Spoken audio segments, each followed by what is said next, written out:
Now as an administrator I am managing the attendance. So for that we have to install our attendance module. So we will create a new attendance. Suppose Raj have attended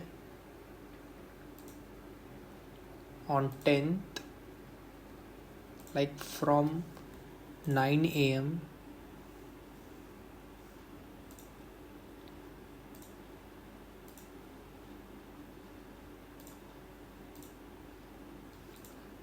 to on 10th only on checkout time is 17:05. We can apply now, and we will just say as a save.